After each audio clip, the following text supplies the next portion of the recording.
Pagi baru telah tiba, malam pun berlalu. Selamat pagi ibu bapa, oma opa, dan saudara-saudaraku yang baik. Kiranya kita memasuki hari baru ini dengan penghayatan di dalam Tuhan sebagai pemilik kehidupan yang kita kenal dalam Yesus Kristus.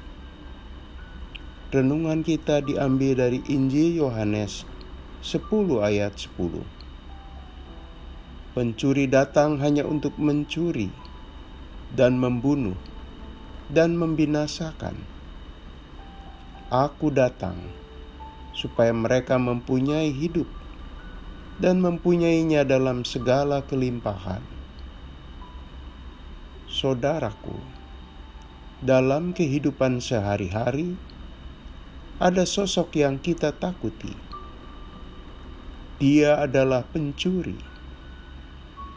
Kita berusaha menghindar dan mencegah diri untuk berjumpa dengan sosok pencuri. Sebab kita tahu, dalam situasi pada umumnya, pencuri adalah orang yang suka mengambil barang berharga. Dan jelas, kita keberatan kehilangan barang berharga kita. Tuhan Yesus mengumpamakan dirinya sebagai gembala, dan orang percaya adalah domba-dombanya.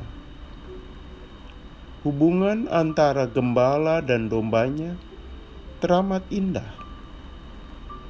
Gembala melindungi dombanya dari beragam ancaman.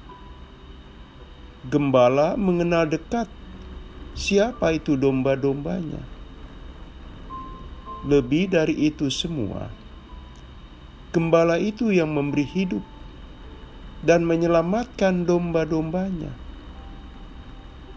Sungguh, relasi indah dan harmoni. Tuhan Yesus selain memperkenalkan dirinya sebagai gembala dengan profil demikian dekat dan menyayangi domba-dombanya,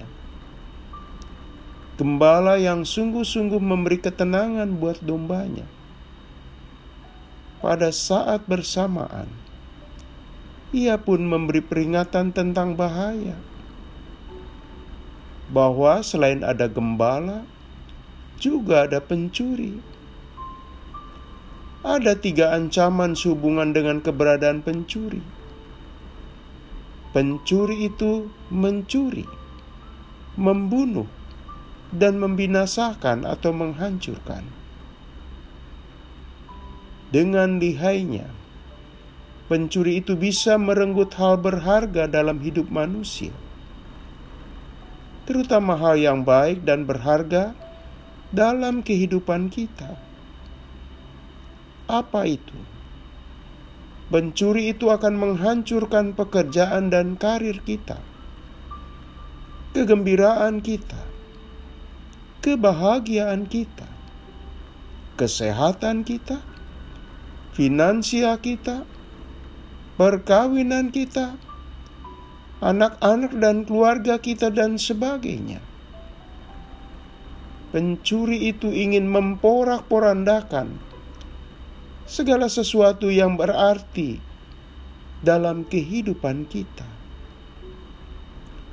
Saudaraku, pencuri ini amat lihai dalam melakukan aksi mencuri, merenggut, dan menghancurkan milik berharga kita,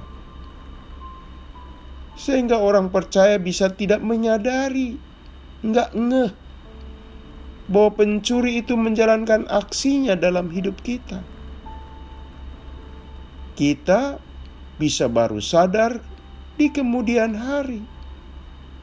Sadar, ternyata hidup kita telah dirugikan pencuri itu.